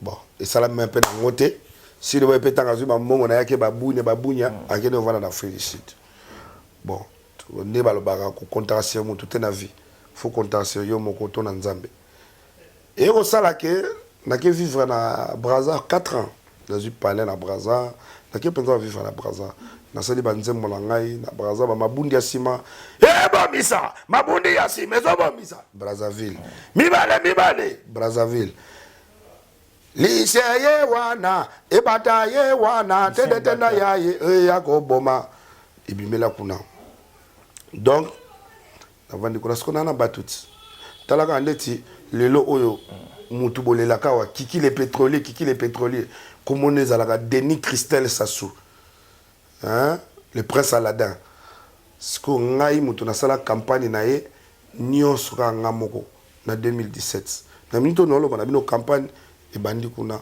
et si la souki lobby na kete alors qu'il fallait kende mais trop de stress trop de makambo on comprend alors na comment na moi ba parrain kuna na comment na moi ba famille ba considérer nga pena na Brazza o ba sunga financièrement musicalement donc parrain na moko atoni nga qu'est-ce qui se passe na bitin papa nazo nyokama pour financer la mwanzembo na moi star na yamboka na biso moko moins élevé avait pas de problème nani même c'est Weranson abi ok yo ndenge na moni yo makambu ya ki aristocratie comment nango olinga moi ba luxe tout ça là trop de cigares trop de champagne hein pour tara depuis la on met la ba Dom Pérignon donc du coup vient habiter sur la personne bon au lia qui ba koko jambo là na pullman là partout mbongo aussi là et puis on les langa sous papa na so na posa sa featuring te il langa responsable wana na biki we raso na za responsable yaka na ye a confirmer nga ki ozemba na ye featuring puis na pesimbo na kenda na zo we raso ozongi na kin na zongi na Kishasa na kenda na solo na we raso via zaka kuna na Brazza na solo na we raso na pangi pe we raso bon siko mukolo via yaki ce qu'on fait na bisi wera soto solaki pareil nga anakin mais comme on retourne à 17h 18h to ke na ba restaurant ba boîte de nuit sur le sili a fazer na e lobi na ngwa voyager bongo to mona na batongo wera pandimi ce qu'on a na ba 23h minuit na boîte de nuit na vie na pareil na timbeli ke wera na casino wera ya pesa na viembote wera paye a comme il bossa boîte pour kota na boîte yebikaka ba sankara ba kota batala et puis tel tendai azaki wana na pointe moyen beaucoup ta bobi magazati si na kenda na ebisa prêtre na bita papa wera libanda baboku kokotsa e pour batu ba olanda na terre ba chacha ba embouteillage via bi donc ngana bengi si mutu bino bo OK pas de problème et puis si vous vient kanda via katara la soirée makamna lo ba tete nda bien via katara la soirée bu via zongi hôtel ayepsinga yaka na wera son na 5h na 5h wera siko tango eloko ya sabi bongo libosa boîte et wera kanda wera kangine chombo ayebeka kena ubenga ya après kangi chombo ngana kena hôtel du fleuve na tiki parrain nga na zongi na habité comme toza ba désert boena ke so casino na comme na casino o tozonga ya kala mingi te na bi bon na zela kati ba 4h na côté na palais 4h na côté pas ouais la campagne à côté pas ouais na 4h du matin na comme na libanda to bana so na ba garde ti Dani maître Dani chauffeur awera afsinga teza na moni mère de la muki a sala sala moi ba misala na na cuisine kuna na sa mère la sa prise na bibala musa penza des jazz tout ça là maître de na solina maman Sylvie ma pata maman pasteur no cha kombo na po yepe na mutela la musela nga vie ma Sylvie akela musa ya Noël yorobaza wana ya kaka bokende mère pelenda pusaka via Lamuka et puis tokenae puis tokenda nae on a 5 heures wana 4 heures na chez tubandolo wana ti tokoma na hôtel du fleuve tokoma ba 4h45 bon za misiko kati ya Noël pongi pona donc 4h45 tokomi wana natindeli parrain un message que toza na se ayoka kite ti ba 5h30 atali message na bengi sur son téléphone à Epsinga. Ok, Naoya. Le temps qu'à se préparer 30 minutes, 6 heures juste, à Benga habito matin à 17e, hôtel du fleuve. Tomati pe na 17e, tu vandi, tu bailles moi agi, na offri je na ouais à moi agi, moi ni moi thé, tu sur la petit prêtre à côté. Prêtre à côté, na présenté pe bango, talaga prêtre français, vient y a Noël ingala. Donc fallait que translate, donc interprète. Faut à tout moment. Nani ouera déjà ça na français, alobara français. Alors on a bana baloba anglais bo français. Te to loba langi là. Exacte que ah to ça la makambo na nga polémique te. C'est ça polémique te. Na vandi poser parce que muto loba français makasi. Na muto o loba français. Donc loko lingo loba et comme ça congolais te pour ba ebi que vieux na français ils ont un moins problème. Donc fallait à tout moment na bande expliquer na bande tcha connaissance na bande loba tina suka nango c'est bon via bina c'est une initiative en tout cas bo sala malamu tout ça là na soutenir bino bu enveloppe bimi baki enveloppe et quoi na maboka nani ngai papa quoi na maboka nani en enveloppe dans enveloppe bon to continue sincère ah kokita to kita na sincère tsona bia yorobo yoza avanté o 400 pongi o betanga masola 50 000 onde loko simbi boy ay bité que ça 10 000 5 kaka fongola na total loko ngo $500 petit wala pena na ino makasi to fongola boy $50 kanga fongoli pona nini oh no fongola to me mutolo bina ah o sali mabe fongoli libosa chauffeur bon to continue ka ndako awera to vandi apanzila longo les $30,000 bi opena studio ba clip ba nini ata frais d'ici to ko dieto Dubai to sali mo wa dega ba faut pesa pena makamna mukili ngako tina zaki na mona de na mi komeni na Dubai na mi komeni na frais d'ici de fitting kangi mukili 20,000 tikali 10 par rapport ndenge talaka viena. Ce qu'on a dit nanga oyo bande bisaka mbamo bi sankara na buto na sepela kite bato tout na tambolela bango na baki na kanda vraiment osali mabe mais bon nzamba ça on a tongo na butambolela 100 sankara na tongo na tokika 3 personnes muta pesa kimbongo ebisa nga déjà na litoi abi muta ena wera pesa moi J obi que J ya pare na ngeza ba $5,000 siko abina PCJ na mbongo na aka ndeka na 10,000 boy na longoli 2,000 wa bukaboli siko da 10,000 siko na ebi ke joyo conscience na nga ba ebisenga na pesa na longoli 2,000 na pesi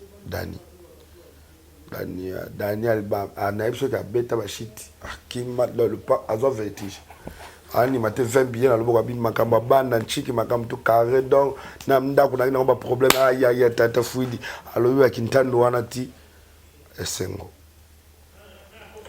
ou antona rappeler na webi 140 soka ya en tout cas on sala biso ba problème tikele mo mukena na bendi $1,000 na bien en tout cas vie sala nyo sawa libérer batunao o na tiki baxela pe mo mukia pesa 140 et puis yo pour gérer pe bateau.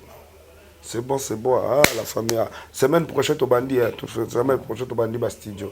C'est bon au bimina $7,000 mukola ngoku tu kaka après on comme ça dimanche na ebaka ke ou na sona les gars na émission Papi Mboma pour la première fois avec la B1 banda Papi Mboma donc ezaki Papi Mboma auto kotati auto banda B1 mbali bosamba wera pour mon émission abwakanga abwaka préparer nanga abwaka est-ce que autour après wana pareil na c'est ça après wana tenga na protéger par nanga na osa na ma comédie wete bon après wana wera sona na concert na Kinzamvwete na Matadi faye akende beta kuna natali kaka John dazo mbongo esprit ko zongi abi nkoi nkoi kombo siko ya nkoi eye parce que monde j'ai la mission de Nazana Et la jungle. Ntsone c'est bon oui Rasson Makambutu c'est bon Pas Noël ma pasteur ya Noël c'est bon mais ceux qui kaka nkoi omoni kombo wana bongo tunango soki omoni kombo wana ya pena kombo oyo ezali lokola alati siko milimo ekoti siko nga ntango kombo wana siko ebetinga na bia nkoi moyena tikele taya te Mais il pose un tambour. si te nga mpe na lion nga na kutu lion ya solo via za Noël via botama mokolo ya Noël nga na botama siko nga siko lion de tambwe za pena lion moni kutu baluba babengaka nzambe tambwe tambwe wa Yuda donc le lion de tribu de Juda donc nga pena kombo nanga Siko mais nkoyo sirno na ya nkoyo wana clan wenge mobimba ebi sirno wana nkoyi po likofi mbongo ebimaka te ekotaka ekangami libela Oh. sirno nkoyi Quand ils ont un léopard, tu es léopard. Oh, il a eu un koyi pena que soit azui lara bozwane. Bon mata bokita. Toi il va histoire aller passer. Donc comment koyi na résonance na bien te France aga na vie. Ata soka ke ba kinzamvu te na matadi na zana ekaka. Soki na dépasser ta mbongo na mo privé na zaka pembe na ti ta vie de tikala na sala featuring na puis nasama kama nanga oyebi ke na ndima kokende matadi na vie to beti concert Ça au Mathieu ça ils sont allés enlever les rideaux na mesala nango mais pourquoi na osa nini papa o loko ma star supporter après matadi to ko kinzamvwete to kenda concert kinzamvwete je peux pas te dire à 17h tada kinzamvwete 17h de abutu pour zamba. Donc, tu commences à 17h. Nana ba image toi. 17h tu commences à voter. Et puis dans mon ils arrivent premier voyage à Bercy. Qui nous envoient bon ngala matimba la moko. Na ningisi vieille ko mata. Alors après wana to si c'est ba concert ba 20h. 20h kuna ya roi minuit. Le la 2h du matin dans derrière de Moulili. To longo wana 20h to bandi papa au monde to uti matadi au monde zaka matadi boma siko kinzamvwete e amula isko ndenga zamba papa ngaso na kedana Mark X dona alika ba mai mususu na ndi mateke na oleka talaka ke ntona ke na TX ya honorable Mavungu viona matadi wana mais ngala ke na nini Mark X na Mark X mais ngala leki kaka président na mbango do bandi mate binzela na oleka siko na nyoso wana siko to sisi ko to zongi kin ngala ibika ke vie ta to ko makin to ça featuring bon via Beli tant via Beli na bitena tikela ta 2 semaines à se rétablir banda na vie comme via Kepoto via za occupé, via rappeler, via ça la collaboration avec Jeanne et Bélé. Non, mais vous savez, je n'ai pas arrêté, papa, mais c'est à cause de ça que je suis allé faire, je suis allé collaborer avec mon frère. Aujourd'hui, la Côte d'Ivoire, les artistes du coupé décalé de la Côte d'Ivoire sont devenus mes frères. Aujourd'hui, en fait, j'ai créé ce qu'on appelle toute l'Afrique de l'Ouest. Sont devenus ma famille parce qu'au Congo, ils m'ont piétiné, ils m'ont écrasé, ils m'ont boycotté. Donc, c'est tout à fait normal que j'aille chercher ailleurs. Ils t'ont sous-estimé. Ils m'ont sous-estimé. Vous comprenez? Voilà. Donc, tu vois, mon ibali fondende, les fondende de bimits. Ils arrivent plein de manaventone. Ils ne comprennent pas que les fondende de manabidjan. Il y a 10 millions de vues. À part 10 millions de vues, 200 000 vidéos challenge na TikTok. Plus de 300-400 000 vidéos sur Instagram. Donc, batubazo bina kaka. Et puis, naemba on a lingala te. Naemba on a ki Congo.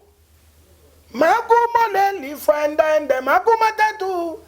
Nani kunzade sa kwamye ikina kwame. Makino maluke to li fandende. Toma ni kuna. Toma balula yandi nzambize ngai tozalaki eloko ya yo na wera oh boyemango bongo nayebisi yo ekendela kuna koparti ya wera oyo lingo ya kotengeza parti ye ezalaki kutu ya koyemba te vie so olingo osala ne featuring tika asala bagrimace ekosimba wana toli napesi bato balingi bafeaturing na prese soko olingi vie ayemba ebebisi vitesse ya nzembo Pia yokelanga eloko oyo restaurant business class VIP Bruxelles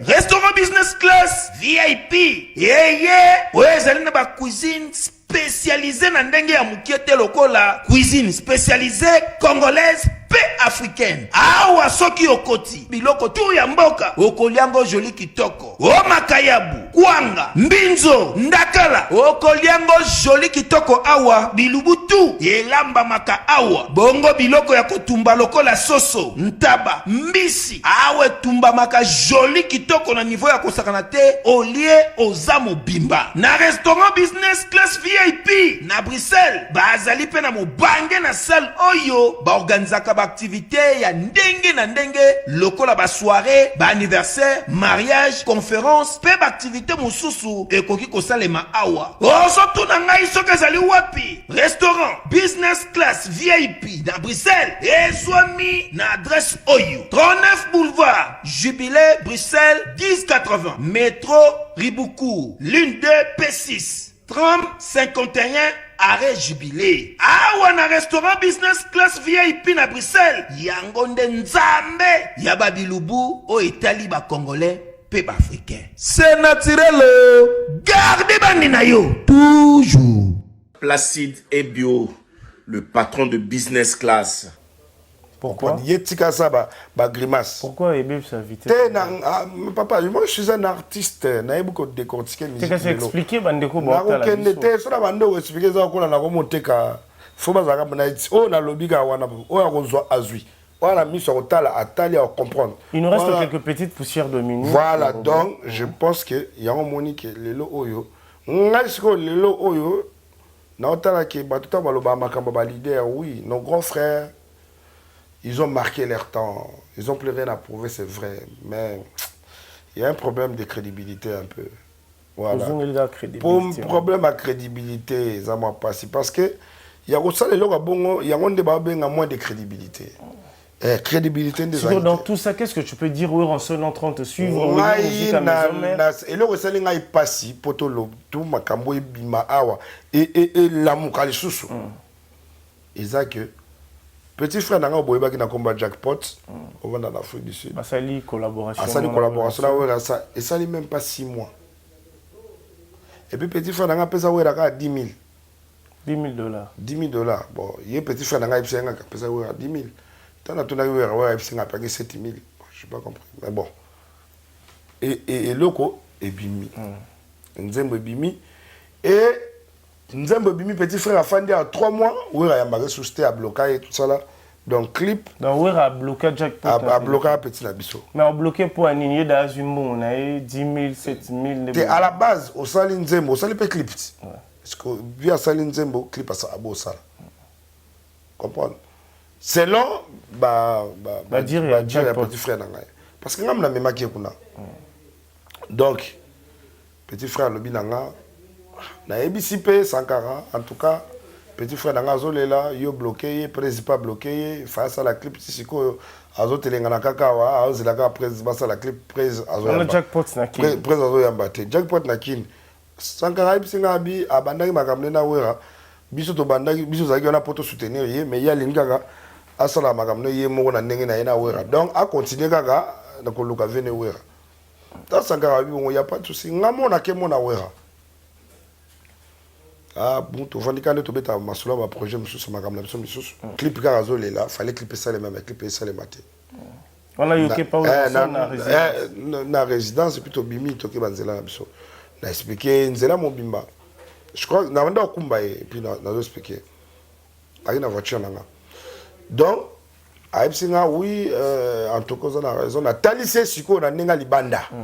bamoni ba musique ba Afro House wana président yembi bongo et ça le bien pour l'Afrique du Sud et donc ce lieu dans la combat Ranson et puis na Afro House et aux encore première fois et ça la bien abina ngwa la raison donc France a un clip na moment wana makamba penyel sur c'est India ina jackpot na penyel jackpot Akimi aki azonga Afrique du Sud et du coup jackpot abi en tout cas vieux tisuka ba boya ko ça na clip wana na zonga Abidjan siko nzamba salaka contrat ya wira yeko ya akebeta na Afrique du Sud jackpot ayika ke wira za na Afrique du Sud abilelo pena biliaki bikoki soit mbongo nanga soit clip azupe ba ya na bango ba comme le prince niveau ça la clip dans la seule différence non on a bi prise ezani na fait faut ngai na sala nini pour asala projet nanga et bandelti suka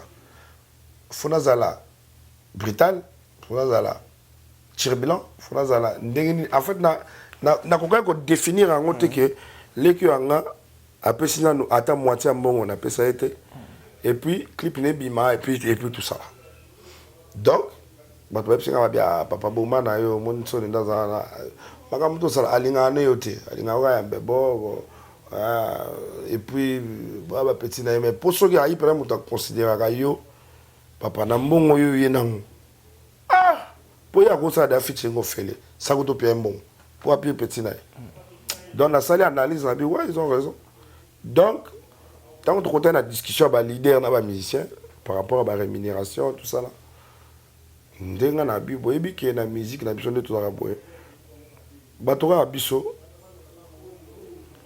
opesi mutuko la grand frère na yo Ranson mbongo ya featuring Betty 4 featuring Marati. Mais moi je me demande est-ce que moi les a quitté pour wera yemba parrain na yo te wera azo yemba na ngai parrain na nga ba yemba ka te ba bwa ka yi. OK. Yembe nini parrain na nga biloko na et puis ngaka mutu na kotsa parrain na nga makambo représenter ba musicien après wera na ke présenter sur Kofi quand même les cambo après Kofi na ke présenter sur Ferré Koda Kofi pasali ka mam wera salaki yego tutika na mais fait combien ya yego choquer ngate ate zaki belé koleka mais ego choquer ngate pourquoi parce que ba intimité oyo na fraternité on a vu na wera na on a profité. OK comprendre de ya Kofi ya wera fait choquer nga mingi on comprendre parce que ya wera penza non toi na ba intimité ya Ferré toi na ba intimité mususu ya Ferré pe kotakinga parce que vous savez que makambo bima ebele ngam la longo sa shikito boye ba guerre ba kotanga na Ferré makambo belé et puis ngana Ferré toi ba pire makasi ba époque wana au Christ na mobimba ba Nicodème ba tout c'est que tant on Ferré asalinga mabe kolongwa nga pembe na Ferré tous les musiciens ba comprendre que te tomela ya presse pendant tout l'équipe se pega to landa misoka ya Yorobo domuni ba masala nga pe babima bango tumba la bango shikito Nicodème kunza de batu tubaki et puis to komo mona na banzela na biso et puis moi je dois continuer à soutenir mes amis baba masala nga donc na ko ya pour raconter. OK je alors après wana donc ngana lobeka pona bato ba finga yo pona bato ba bi ba robeta yo pona bato ba finga ngai o ngi maison mère ba fanatique ba mélomane o bazo kanela yo yo vibe ça ba kanela ngai na va ba finga nga bato na présent na bango mais sikoyo lobi Kofi azoa pe par na e wera Ferré pe pourquoi yo ezarara ya wera mais ozo landela ya Kofi na ya Ferré te ya Kofi tant on a tuni vieux point no sala ki bongo epsinga ote na ngo timbela ke pare no wana ezana nzembo moko na yembaki apesanga ba promesse matikala ko libérer ngate do monde a libérer mbongo yo ngala zonga na konta nzembo nga yebisa ile susu apia so mbongo poto yemba Ferré gola ya Ferré kuto lokote. OK je crois bon Bato lobby batou na Ranson, vraie version, je crois au lobby que Maman Sylvia Zala, mon année Rozoena, Tongo, garde-corps, chauffeur, etc. Et le non, histoire Rwanda Batutu Baebi, Papé Kakol Baebi, Sankara Baebi, donc tout le monde connaît. Parce que jusque-là, non, Sankara réagir, tenez votre non, Naebi Tchoke, Mouninga na lobby. Mouto a contredire Ngai. Na Olobakaka. Mais ce qui est commis à l'État, je n'ai pas mis ma image. Donc, ce bafundi yo, yo bimisi image. Non, ce bafundi t'étant nga na kufunda. Na yo na bango ni fa funda. Nga mu funda funda. Boso so bon bafundi yo par rapport à makamune zo. T'es so bango bafundi nga ise ba futi double fois. OK, je crois. Comme appena ba dédommager. Et comment va dédommager? Je crois qu'on va finir. Et puis, on va dédommager, il faut 2 ou 3. On va finir par le dossier de Ranson. Donc, on a eu ça, Mélomane, tout, dans un fouté, dans un cop monté dans JB Piana. Pour nous, on a dit, JB Piana, c'est là, oui. Parce que nous, on a un copté. Dans un cop monté, dans Fali Poupa, il y a un bon concert, il y a un featuring. Cédric de Tokyo est en train de suivre cette émission. Tour où il faut amener les artistes au Congolais et pas parrain. Cédric de Tokyo, qu'est-ce qu'il y a à voir avec notre émission? Ah, c'est un mot. Fachi Béton a suivi l'émission. David Mangaya a l'émission. David Lumbete.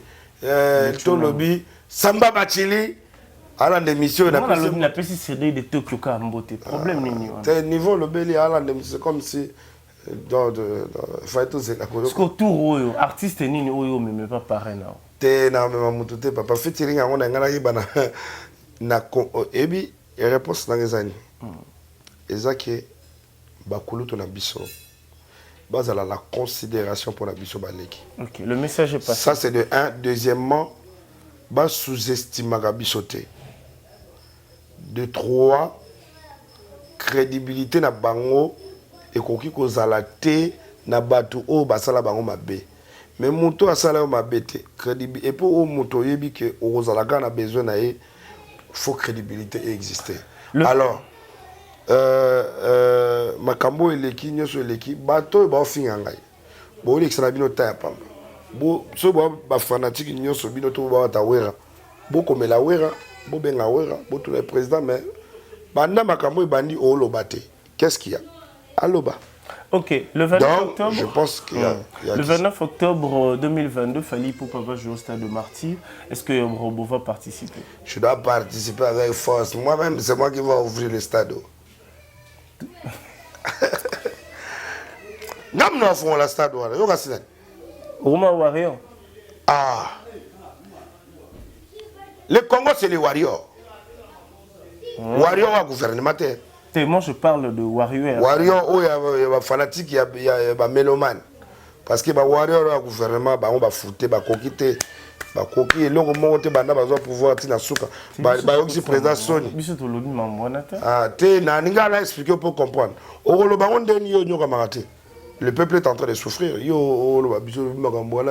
Alors que c'est toi qui devrais être un bon messager pour dire que, en tout cas, notre mais pays est en train de... Warrior, il faut expliquer. J'ai commencé par Fally Ipupa, le 29 octobre. Parce qu'on a des warriors. Est-ce qu'on a warriors? Ils ont des warriors. Warrior, il y a Fally Ipupa. Et on a tout warrior a Fally. En fait, biso toza moto ya Fally te. Ça dit que Congo est à Fally. OK. Est-ce que Fally a accepté déjà que Yopose a parmi à tout bon ça à lever le rideau? Na habité. Bien Zachary déjà vu la liste de Djoko Kabengele. Na habité. C'est pas Zachary, qu'est-ce qu'il a à voir avec Fally Ipupa? Djoko Kabengele, qu'est-ce qu'il a à voir avec Fally Ipupa? C'est lui qui va gérer cet événement. C'est qui va gérer cet événement? Jokai. Toi, tu connais les gens qui travaillent avec Fally. Vous ne les connaissez même pas. Fally travaille avec des Blancs. Fally travaille avec d'autres Africains crédibles qui ne peuvent pas entrer dans vos cochonneries des polémiques à 2 balles qui n'ont pas de sens. Ok? Et puis, deuxièmement, tu n'as pas besoin de me dire, est-ce que Fali, moi je mange avec Fali, je voyage avec Fali. Comment tu vas me demander, est-ce que Fali, tu veux que Total a concert à stade où il fallait à Betty en Afrique, stade à Souka où il fallait à Betty en Haïti. Et puis podium, voilà, et l'équipe podium, Bino Boutaki. Boutaki le 30 juin. Podium, Moutakala, Bendezo, Monana, podium, ça dégage pas. Le français dit, était, à ta podium, il y a Frissel et les gens. À ta podium, au Bralima, Tchagana, Babalabala. Et les gens. Quand on total à nos concerts, on a fallu te mettre dans le stade. T'as niveau, il y a podium. Il y a stade, hein? Stade Kagana. Voilà, au Romida pour flatter, il fallait malem. J'ai fait 4, peut-être vous avez au courant dans ma musique, dans Bissoté. Parce que nous sommes trop focalisés sur ça. Vous ne voyagez pas. Comment ça? Parce que le 23 septembre, tu vas jouer. Vous voyagez. Vous ne voyagez pas. Nous avons 4 stades, n'a fallu pas. Lever les rideaux toujours. Mais même, attention, on va lever les rideaux.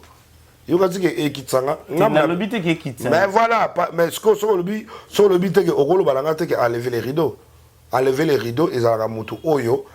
À Betty avant mutu matia qui était ngana lo bano qui fallait pour abeta musique. À Kati musique. Bon, tout le monde a Bawarion au Bolanda Bisso. Est-ce que vous acceptez que Total puisse prester Total Anano, c'est ngana no batia moi extrait Total. Je crois whisky Moshia, yemo yebinde nini. Alors salango yorobo le 23 aux ala na Sidiki Diabaté. Le 23 septembre nakata Zénith de Paris. Est-ce que Zénith otorataki awa o Schengen eko pesa bato ba visa te. Parce Zénith otokeneza ba malien. Mais on est un malien, yo ba invité au Congolais comme ba invité parce que les seuls yo ngoko tsamaram ya Schengen ya awa pourquoi te na lobino que Zénith o awa pimila biso binya parce que yo ba pimila tu étais dans la délégation à bateau faba que Zénith na Weranson. Oui, on s'assemble dans le Weranson. OK. On comprend. Parce que le même 23 na futa na visa na ngai 80 €. Conseil, na futa visa 80 €, na futa la peut-être 2 personnes. Non. Oui, la bagarre donc c'est la ramona mais na zote. Te parce que mon ba mission monsieur ba ina mbongote. Tant to ko to bando futa ba visa ba ndimi quand même to futa ba visa ba mission beli ba ina mbongote. Donc oui rapé a ina mbongote. Donc du coup, oya futa ki batu mususu le temps que parler à zo mbongoto ça la boy. Il fallait nani aux mbongo wana secrétaire azali wana ndeni ozo en orchestre tout qui fout. Mais voilà donc ngana biga que via ibsenga futa na zong c'est là mais bon na zo pe ngote ni mbonga visa na ngani ni mbongo na pesa nga via mbonga de billets de visa. Ouais donc 80 € na nga plus 160 €, donc 240 €. Oyo pourtant bazo on senga suba so c'est 50 000 te baksami. D'abord ça la gamme. Pour oyebi tango bazong si comment vous pourrez me rembourser comme ambassade de beau puis visa. Bazong ça mon. Tant de visa pour futaki. So pour futaki 50 visa. C'est na Schengen bazong ça te. Bazong ça non. Bino batu pour premier batu voyage au batu ba perdre ba million. Ouais, c'est parti. Te bazong ça qui. Ta ba so les 50 visa. Bazong saki 50 visa ba monda ba mona makambo ba ndoke ndwana bazong si makambo na binyo kaka ndenge bupeki izate ke ba melaki bo mela po bazong sede te ngande na zuka passeport apamba parce que au senga lisusu e bakisama na kati ya mbongo 240 €. Merci Yorobo, je crois on va séparer. Donc ouais, on va séparer avec vous, merci. Il y a un monique na pesaka bandeko conseil que dans la vie il faut pas vous mêler des histoires qui ne vous concernent pas et lobi boy kokota kalikambo oyo oyebi mutuna makolote kokota te po Weranson mukile ko ba loka 10 000 francs venanga aobenga ngaka Yorobo na problème ko wana fallait ka yo abenga ngai et puis jamais te na lobi kaka jamais pe na téléphone na talibo et puis na chebwe le soir abengi na yambi alobi pe ki problème ko eza kuna yo foka kande OK de kantango na okende pe na décanter parce que je suis un enfant béni Na décantera makambo belé papa. Yo monanga poto sekaka to lia kato. Tu me connais pas. Tu connais pas quelle personnalité, quel genre de personne que je gère dans le monde. Yo biga yorobo masana biso. Quelques salutations parce que tout si ça na bateau ba soutenir par un portal là-haut. Si quoi te donc na pesi pena mbote na ngai na bana Braza bolimbisa ngai bana Brazzaville ndenge na campagne na été mais na zoya na clôture à campagne donc ndenge campagne yo sila boye ndenge bazo publier ba résultat nga na komi mbala moko ponga na ya na esengo donc enfant béni de Dieu, l'artiste du peuple des continents africains et puis du monde mondial va débarquer en plein publication. Il y a un vote, il y a Congo Brazza, il y a un makasi pour entendre il y a un konzo bila et konzo le bijoutier. On peut mettre maman Coco, maman ya Congo, Claudia Sassou. Et puis Nathalie sous na image qu'on a bâti de la chaque jour, Ninelo Kemba. La podium moso Yoruba ya kiawa. Oyo il y a que bina sous ndenge bina ki na 2017. Kiki yewana Christelle yewana Mwanande ya yewana Esparabana Congo Denis Christelle ye Oyotoko pona. Donc naebi que vous me manquez bozo koma oui mais je peux rien faire. Donc Nagoya na okatsa déjà na tant bazo clôturer na okatsa d'autres bina kaka bobanga te na oya ko beta et puis na prometaki bino que petit na nga fara nsena oyo abeti ozo beta mbokalisation azana problème parce que Nathalie oui ayembi mais fona yembi ça y faut ils ont ba nuance mususu azo ko kate fa yemba alors fa yemba na boya ki sali malaki sasa tanga yaki na linga ki sali milaka na Braza hein azwa KO debout na miso na bino na studio et puis azwa KO debout tant on nzembo yo pesa palalala donc soumangeno ni consola hein soumangeno ni likresse na moni pena Junior Mado vana mokonzi na tribune ya mama Coco Claudia Sassou na moni pena campagne rien à dire na moni PV na nga konzo le bijoutier konzo bilai muta bali na kata Kishasa Fati Betoye. Donc c'est pas donné n'importe qui. Maman Bibiche na monaki maman na bana avant-hier na Rotana na CP na moni sous mère parce que mère mariage à mère tous les 4 jours na la té. Donc on a la suite pena na pour le man suite na hôtel de fleuve mais na la té pour tozonga 5h 6h sous bolati ba veste ou tozongi 5h sur la lobby na 6h bolati ba veste donc to la té.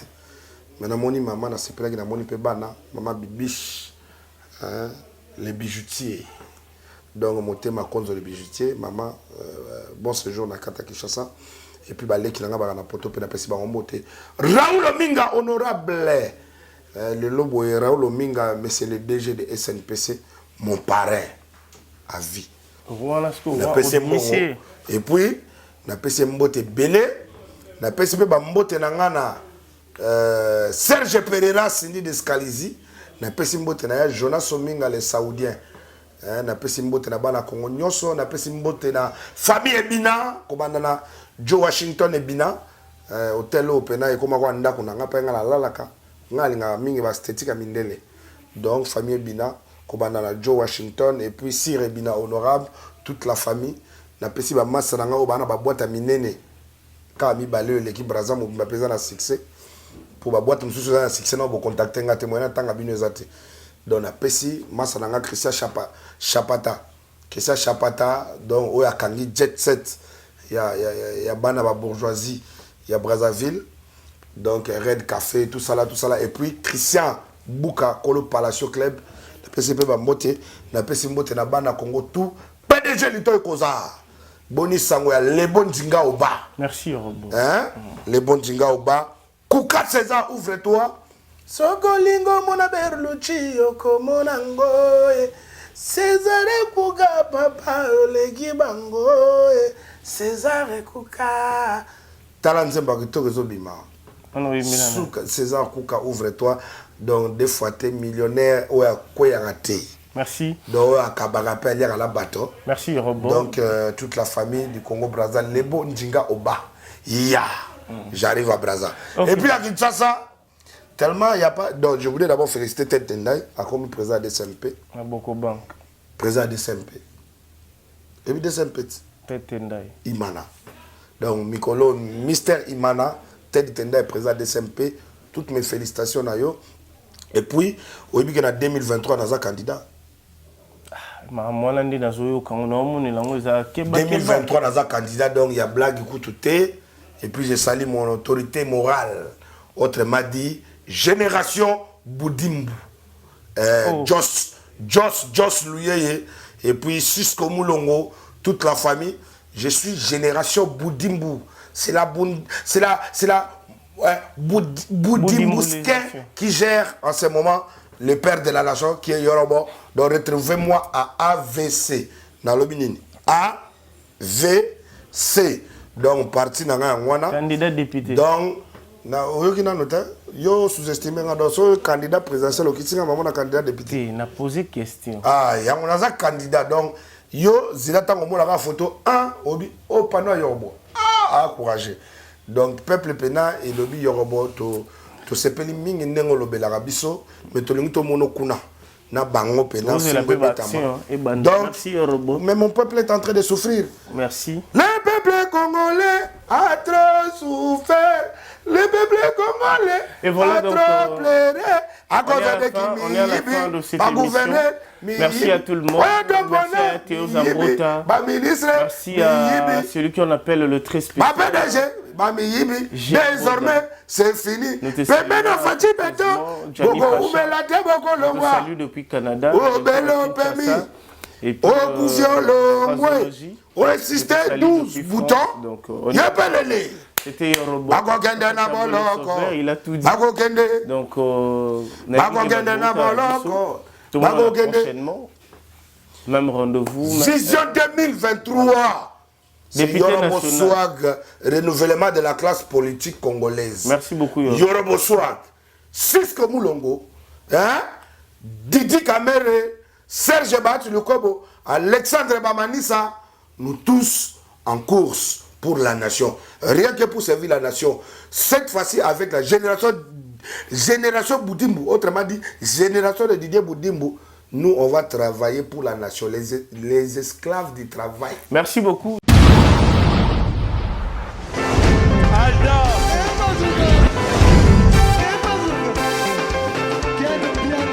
Personne m'a conduit, au monde qui est bien. Ailleurs, il y a